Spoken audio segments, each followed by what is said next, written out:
power, money, soldiers, and blood. That is the promise every Mexican cartel boss is sold. Yet almost all of them end the same way, shot in a bedroom, dragged from a safe house, or stepping off a plane in handcuffs to face a foreign court. In the world of Mexican cartels, the story rarely ends with retirement. It ends with a cell, a grave, or a disappearance. The camera opens on a private jet landing in the United States. Inside, a man once feared across Mexico sits shackled, staring at the floor. He trafficked tons of cocaine, ordered murders with a phone call, and controlled entire regions. Now, guards will control when he eats, sleeps, and speaks. From the outside, cartel bosses look untouchable, surrounded by gunmen, armored trucks, and corrupt officials. But their stories, when placed side by side, form a chilling pattern. Arrest, extradition, assassination, betrayal. The question isn't if it will happen, it's when. This is the story of why almost every cartel boss meets the same fate, and why the life they chase is always a countdown. Most cartel bosses are not born into power, they are born into scarcity. In rural Sinaloa, Michoacán, Jalisco, Tamaulipas, or Guerrero, many future capos grow up in villages where the state is absent, schools are underfunded, and the only visible wealth comes from men with trucks and guns. Families work the fields while drug crops like marijuana and opium poppy quietly replace corn and beans. For a teenager in these regions, legal options often mean low wages and no future. By contrast, the cartels pay in days what honest work might never provide. Traffickers become the only visible path out of poverty.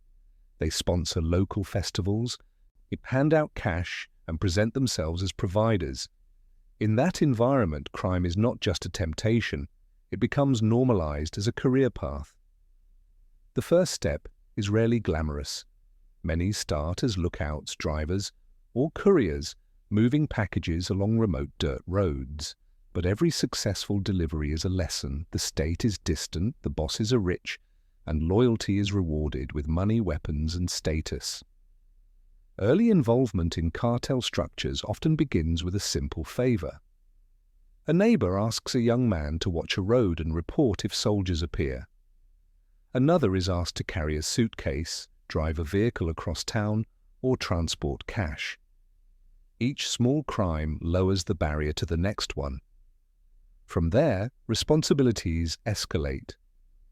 Some are pulled into enforcement, becoming part of armed wings that protect routes, collect debts, and intimidate rivals. Others specialize in logistics, buying vehicles, coordinating safe houses, or managing payments. In organizations like the Sinaloa Cartel, the Beltran Leyva organization, Los Zetas, and the Jalisco New Generation Cartel, CJNG, this ladder is clear. Prove you can move product, control people, and keep quiet, and you climb. First alliances are forged with local commanders and mid-level bosses. The young recruit learns who pays the police, which roads are safe, and which politicians answer the phone at night. Each new connection builds their perceived importance, and with it, their danger. The more secrets they hold, the harder it is to ever walk away. The rise of a cartel boss almost always rests on three pillars: violence, logistics, and corruption. Those who reach the top are not just violent, they are organizers. But they manage routes from South America through Mexico to the United States, oversee production labs, and control border plazas where drugs cross and money returns. To grow, they must eliminate competition, both outside and inside. Figures like Arturo Beltran Leyva transformed from trusted lieutenants to autonomous bosses by breaking from former allies and waging internal wars. These splits often start with a single event: a brother arrested, a payment withheld, a perceived betrayal. When Alfredo Beltran Leyva was captured, his brothers blamed their old partner, Joaquin El Chapo Guzman, and turned on him, unleashing a new wave of violence. Corruption becomes the silent armor of a rising kingpin. They bribe police commanders, military officers, customs agents, and judges.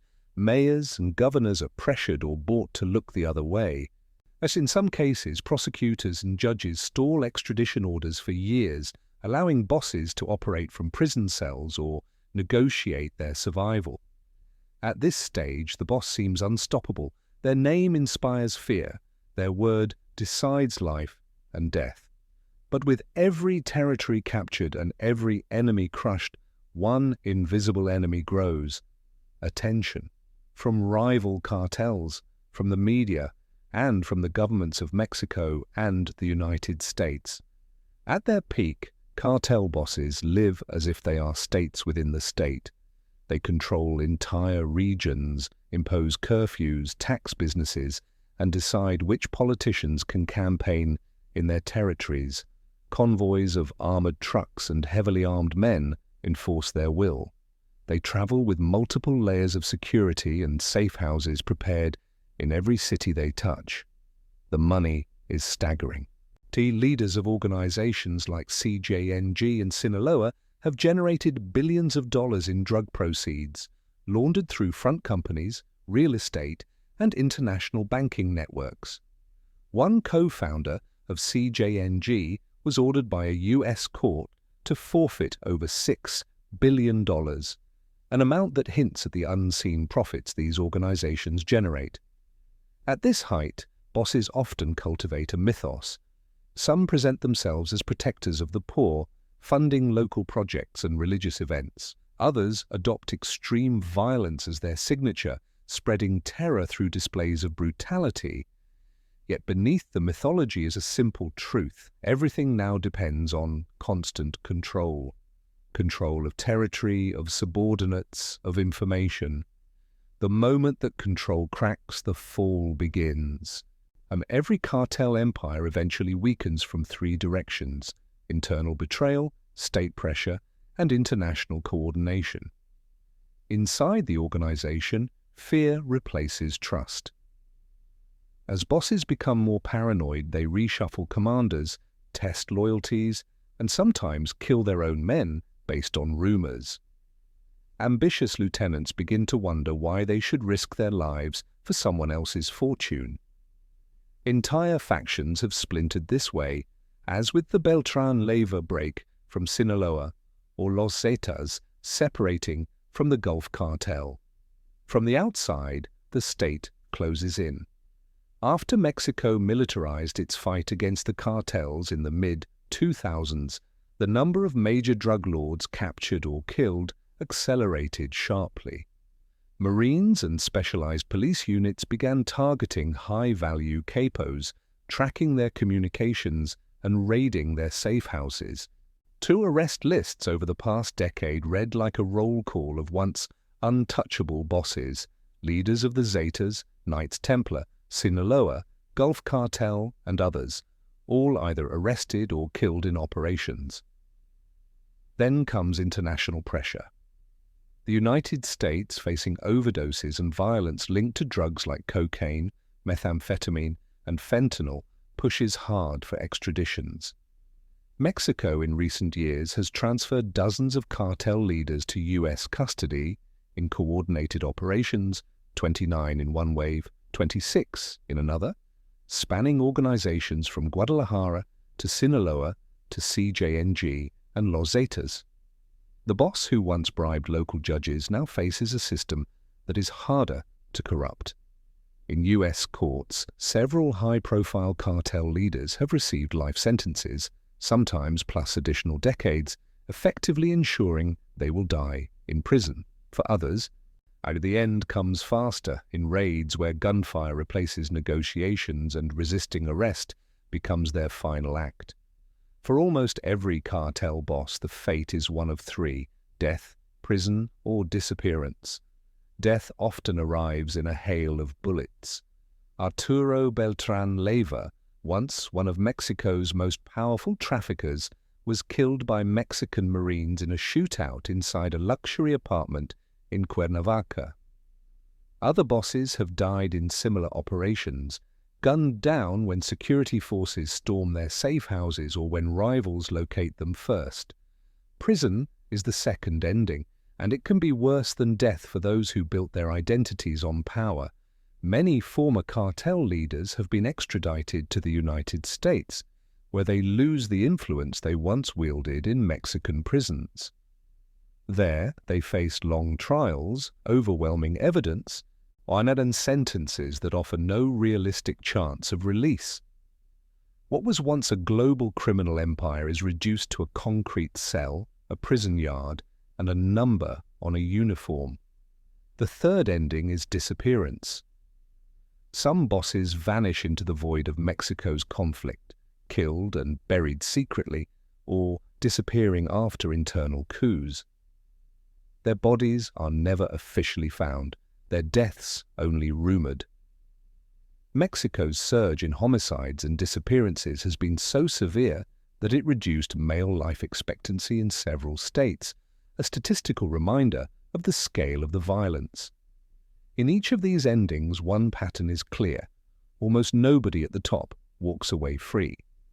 If cartel bosses control billions and armies of men, why can't they escape this cycle? First, their business model ensures constant war. So drug trafficking depends on controlling routes and markets, and those cannot be shared peacefully. Every success, a new territory, a profitable route, creates new enemies. Rivals seek revenge, subordinates see opportunities, and governments feel pressure to respond.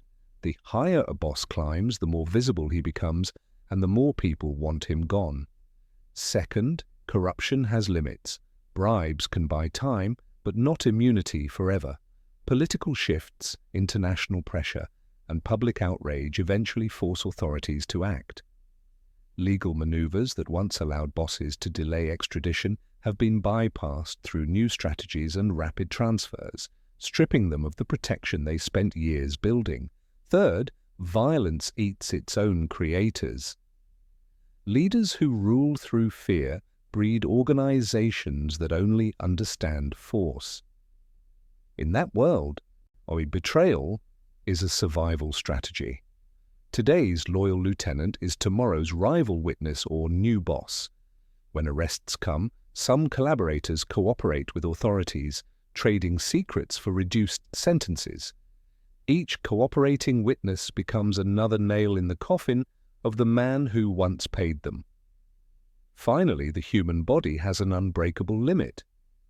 A boss can dodge justice for years, but not forever. Each day on the run means more stress, more enemies, and more chances to make a mistake. The arrest lists and extradition flights of the last decades show that time almost never favors them. In the end, the story of cartel bosses is not one of glory, but of decay. Their brief moments of power stand against a backdrop of shattered communities, lost lives, and a country where homicide has cut into the very life expectancy of its people. Behind each kingpin are thousands of families living with fear, loss, or silence. For young people in cartel-dominated regions, the image of fast money and respect still holds a dangerous appeal. But when you pull back the camera and look at the full timeline, the pattern is brutally clear. Almost every cartel boss ends in prison, a coffin, or the void. Their empires crumble, their names fade, and the damage they leave behind outlives them all. The throne they chase is not a seat of honor, it is a trap. And in Mexico's cartel war, the final chapter of the story is almost always the same.